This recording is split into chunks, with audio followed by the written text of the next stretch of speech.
You're listening to The High Upside Show, a podcast that allows people like you and me to invest our money in a more entertaining way. My name is Keenan Rivals. I'm a photographer by the day, but I make most of my money by flipping cards. In this show, I'll be sitting down with you and sharing my best practices. You'll learn my process, the lessons I've learned, and more importantly, who you should be buying. What's up, guys? Welcome back to The High Upside Show. It's your host, Keenan Rivals, back today with everybody's favorite segment of the podcast. If you're not familiar with it, if you're not hip with it, then you probably haven't been here for long, and shame on you.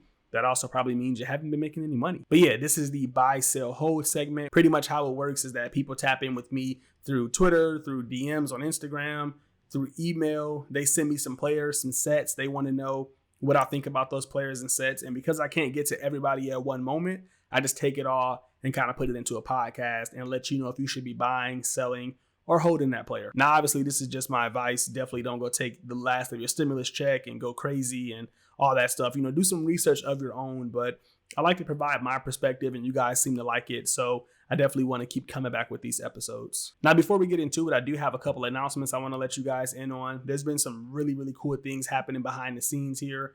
If you're part of like any of the memberships, then you probably got your email. So shout out to you guys, your early adopters. But yeah, man, a lot of people have been asking me to do like a Discord or some type of community, and it's finally live. You can finally jump in and tap in with me 24/7.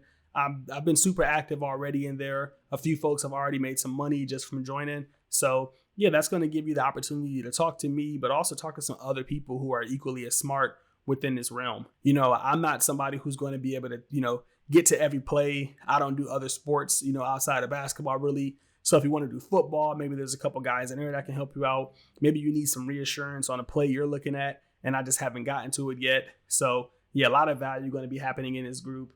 And if you haven't signed up, it's not too late. All you have to do is be a member of the Patreon group. If you're listening to this podcast, you're gaining some value, you should definitely already be signed up for the Patreon group. So yeah, once you sign up, that gets you access to the Discord. And the Patreon group is super cheap, man. It's cheaper than a cup of coffee per week. Not only do you get access to the awesome community, but that's going to give you access to my portfolio. You're going to be able to see what I'm buying, what I'm selling. So definitely a lot of value there for a little bit of money. So if you haven't checked that out, please do so. We're trying to get as many people in this group as possible who have some skin in the game. And yeah, it's just going to be a lot of fun. I can't wait until it just grows as big as this podcast has. Last but not least, I've also started to do a group break. I figured why not have some fun? Why not add an extra element to this channel? I enjoy ripping open packs. People enjoy watching it. So I thought, why not do a group break here? Everyone's loving Mosaic right now. I haven't really got my hands on any. So I thought this would be a cool way to kind of, kill two birds with one stone. Right now, there's only 15 spots left, and I'll leave the link down in the description for anybody who might be interested. I highly suggest you jump in this. You never know what we can pull. You might get that Zion. You might get that Ja Morant. Maybe you get that LeBron silver. Definitely some money to be made within these group breaks because you might get a big pool for a little bit of money. And when you're doing a whole case, it just makes it a lot easier to get that case hit. When you're buying random boxes, you don't always have that certainty. You don't know which box you're getting. So there might be some really good hits in here. So definitely check that out in the link down below. You can also find it on my Instagram. Anybody can participate in this. You don't have to be a part of any membership or anything of that nature. All you got to do is just like sports cards. So yeah, we're going to continue to add to this channel. Going to continue to have a lot of great things coming here. Got some giveaways coming up as well. Got a giveaway going on right now. Also, check the Instagram for that. Just stay tapped in, guys. I highly suggest you just turn the notifications on because it's about to get crazy. The NBA season's coming back. Like I've never been so excited in my life. I'm super excited right now. Anyway, that's enough of that. Let's jump into this podcast. Let's talk about these plays. This week, we kind of got a short episode. A lot of you guys have been asking me to talk about players that I've already talked about. I don't want to do the same podcast every, month or whatever. So if you want to go back and listen to the older iterations of this, I highly suggest it. But, let's get into some of these, one-off players that we don't hear about too often. And yeah, we're going to start off with one. Somebody asked me, what do I think about Kyle Guy? Now, a lot of you may not know who Kyle Guy is. He's a guard for the Sacramento Kings. He was one of the last picks in this year's draft. I think he was number 55. And pretty much he's killing it in the D League. And someone's looking at his cards and they're like, yo, these cards are dirt cheap. This kid's killing it. He has the greatest jump shot of all time. He's averaging 20 points per game. He put up 40 points per game. And look, I get it, man. I think when we get into investing, a lot of us are just like trying to get the most bang for our buck. We're trying to get some cheap cards. We want to get the rare cards. Maybe we get the optic blue. Maybe we get the contenders PSA 10. Maybe we get those cards that we can't get of like Trae Young or Luka. We see a select courtside going for $5 or $10, but then we see Luka select courtside going for $1,500. So a lot of times I think that can have an emotional effect on you. It's a lot more attractive to kind of get those guys, but I don't know this person's personal, stance, but that's just my take. I think sometimes we get caught up in getting certain cards or, getting certain cards for cheap that we think people are good investments. And look, Kyle Guy might turn out to be a fantastic player, but you're pretty much gambling. You're not really investing at that point. Now, if you're gambling, man, it may not be a bad gamble. But when you think about how many sharpshooters there are in the NBA, I mean, there's Luke Kennard, there's Kevin Huerter, there's Ski Mikhailuk. There's a ton of sharpshooters. I mean, you go to the Bogdanovic. There's a ton of guys that are. I mean, Sacramento has a couple of those guys. There's Buddy Hield. There's so many guys that can kind of sharpshoot that I say stay away. I mean, I've been a victim of just going for cheap players just because they're cheap, and I think about the potential. You can look at Bruno Caboclo, and I'm like, oh, maybe he's the next Giannis, and maybe he is, but I poured $600 into him, and he's either going to be the next Giannis or he's going to be nothing. I've wasted $600. So for me, that's a definite no go. I'm not telling you to buy that. If you have some, definitely they're worth their hold. I mean, you can't do much with them. Your best bet, he jumps into the league and he pulls off some Trae Young type stuff. But, this isn't really about Kyle Guy. I didn't pick this one to talk about Kyle Guy. I just picked this one just in general. I think a lot of us do this. A lot of us look at really, really cheap players and we get that maybe factor. And it's just like, that's happened so many times. There's been so many shooters, especially for Sacramento. I mean, there's been Quincy Doobie. There's been so many guys that, have that one talent and they just don't get the chance. So definitely don't want to gamble. In these cases, you're almost better off waiting for him to kind of get caught up.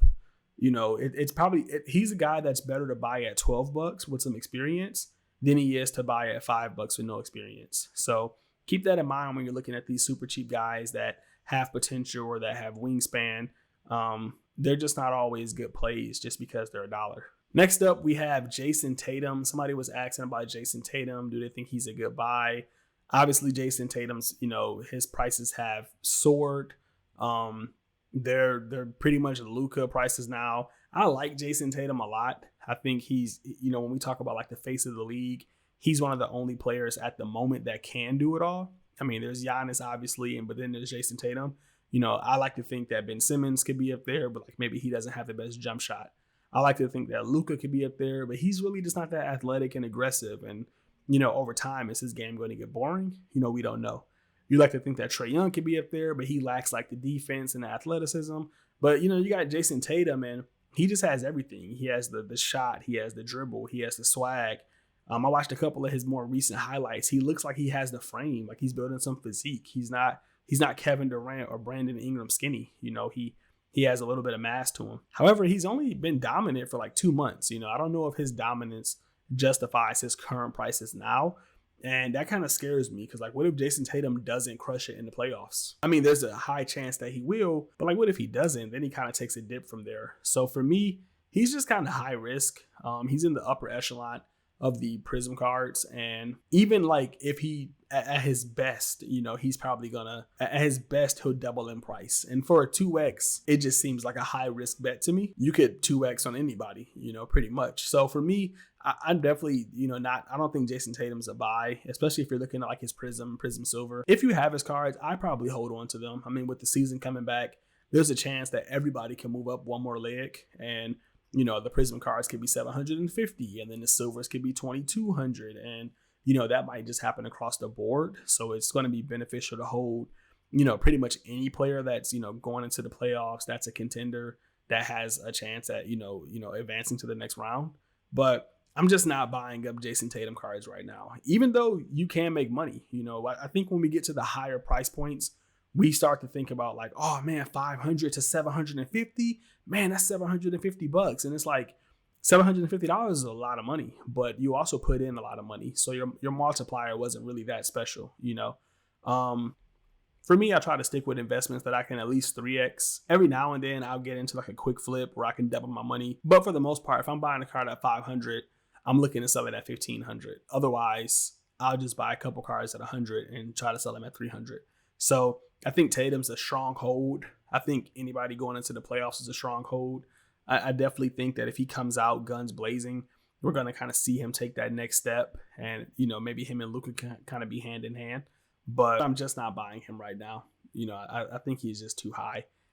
Next up, somebody brought up Bobo, which was really interesting to me because I thought I was the only person who's been watching Bobo. I'm a big Bobo fan. I've always been since high school. I just when he slipped in the draft, that was crazy to me.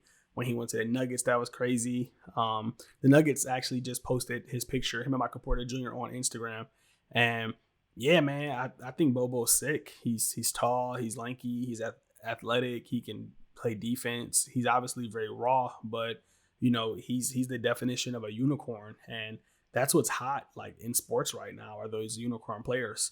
I don't know where he fits on the Denver Nuggets lineup or if he fits, but I think if you have the money, then he's a good buy. You know, he's a good bet. I don't, you know, you have to be willing to take the risk. There's a strong chance that Bobo does nothing and he's just Thon Maker, or he's just, you know, Bruno Caboclo, or, you know, whatever other tall player that can shoot threes. But for whatever reason, I definitely do feel different about Bo. You know, I feel like he has that Porzingis written all over him. You know, watching him in college for those few games, like just seeing him do like fadeaway jumpers, you know, pick and popping off screens. It's going to be interesting to see. So I think Bobo is a buy. I wouldn't go crazy on any like high-end cards or anything of that nature, not right now.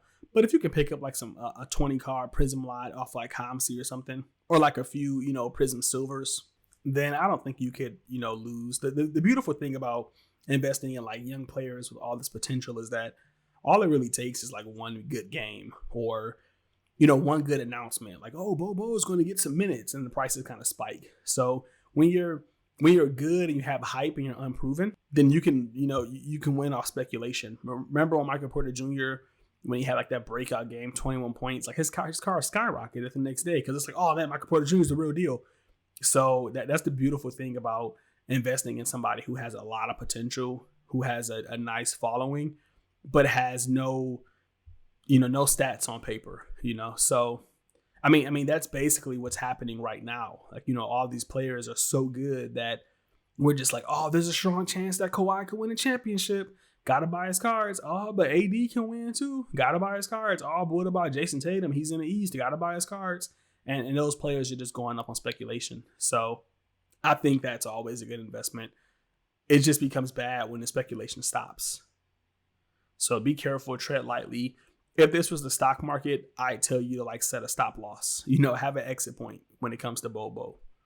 All right, so the last two guys are very popular players, and I thought it was a pretty interesting question. You know, one of these guys, most of you probably already know my opinion. Somebody asked about LeBron's second year cards. I've been buying LeBron second year cards, you know, quite a while back. What I really love about them is that they just have like awesome photographs. A lot of LeBron's rookies were kind of like, you know, not that great. Just, you know, him kind of dribbling a ball in a practice jersey or whatever the case may be. And then you got the Topps Chrome of him doing a fadeaway, and that's like iconic.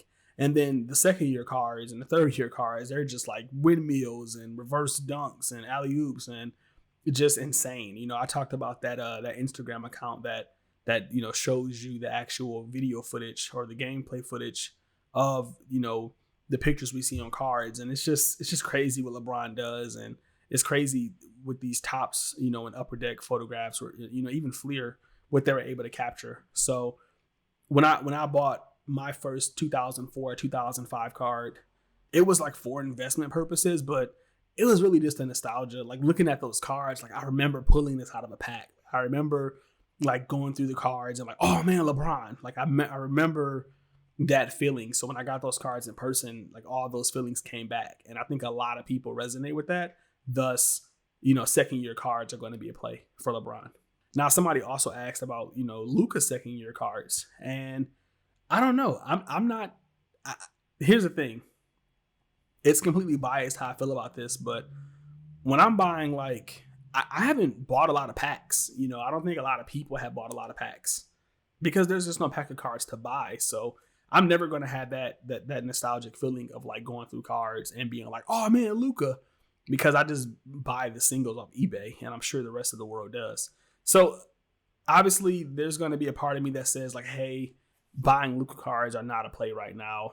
I wouldn't necessarily be selling them, but I don't see the value in buying them. But when you look at the history of just like second year cards, you look at iconic players or what people think are going to be iconic players like LeBron, Giannis, Jordan, they tend to do pretty well. I mean, maybe Kobe, I haven't really looked into it. They tend to do pretty well. I mean, Giannis does really, really well. LeBron does really, really well. So if you think Luka's going to be like this all-time player, then yeah, buy him up, if that's what you believe. I'm not 100% sold on that just yet. I know that's crazy because everyone's just like, Luka's the greatest player of all time. He's the future. I'm just not sold on it yet. I like Luka a lot. I'm a big Dallas Mavericks fan, a big Mark Cuban fan. But I don't know if Luka's game is enough to like transcend basketball, like to take it to the next level. I don't know if those cards, like if the photographs in those cards are iconic enough to really push the selling point. But, neither are Giannis's, and they do pretty well. So if you believe Luka's all time, I say go ahead and buy him. If you already have him, I say hold him. But I still think there's time to figure that out. I don't think that it's something you necessarily have to do now, unless you're going for like the super rare cards. If you're just going for like a Prism Silver, I think they're just too expensive. I don't think Steph Curry's second year cards are that high. I don't know what Kawhi's second year cards are doing. I haven't looked into it, or Anthony Davis's, but I don't think they're that high. I just think that they're kind of overpriced right now. Those are good plays when no one thought of them, but everybody's kind of thinking of them. So the investor in me says stay away. But again, if you're high on Luka, if you think Luka's going to be all time, then I definitely would say buy those. Somebody asked about Jimmy Butler, if I think he's going to have some movement. I think all 2012 Prism are going to have movement. They're doing really well. I'm not a fan of Jimmy Butler. I think if you have Jimmy Butler right now, I'd be selling him. I know he's going into the playoffs. I know there's a chance that he may go up, but there's a chance everybody may go up. You know what I mean? Like, we can't be like, oh, well, what if you're wrong? Like, sometimes we're going to be wrong. But right now, if you have Jimmy Butler Prisms, you're probably in profit. They're doing really well. And Jimmy Butler is a great player, but he's just like, he's Joe Johnson, when it comes to market appeal. So I think Jimmy Butler's a sell. If you think the Heat are like going to win the championship or something, then yeah, maybe you scoop some up. But the Heat are just another team that's there, and I don't think they're going to do too much. So yeah, I'd be selling Jimmy Butler right now. I'd be selling a lot of 2012-13 Prism. There's a chance that they can continue to trend, but how greedy are we going to be? Those cards are insanely priced right now. Everybody's up from Jimmy Butler to Chris Middleton to even Klay Thompson. Like Klay Thompson at $500. I get it, great shooter, but I'm not paying $500 for a Klay Thompson rookie. I'm not paying $100 for a Draymond Green rookie. Like, I don't see the value there. So if I had a lot of those 2012-13 cards, including Jimmy Butler, I'd be selling them. Maybe you hold if you think the Heat are going to do well, but I definitely wouldn't be buying into him at $300 right now. Anyway, that's it for this edition. It was a little light because I kind of asked the question super late in the week. Sorry for another late upload. It's just been a crazy couple of days trying to figure all this stuff out on the back end, but I think we're good now. I think things are up and running. I need everybody, if you're listening to this podcast, to go ahead and check out the group case break that we're doing. We're doing a half case of Mosaic. The faster it feels, the faster we open it. Super excited about seeing what we pull. It's been a minute since I've opened some packs. Like, I'm talking like 2019-20 Prism first day it came out. So it's been quite a while. And yeah, man, I'm excited to kind of add this to the channel.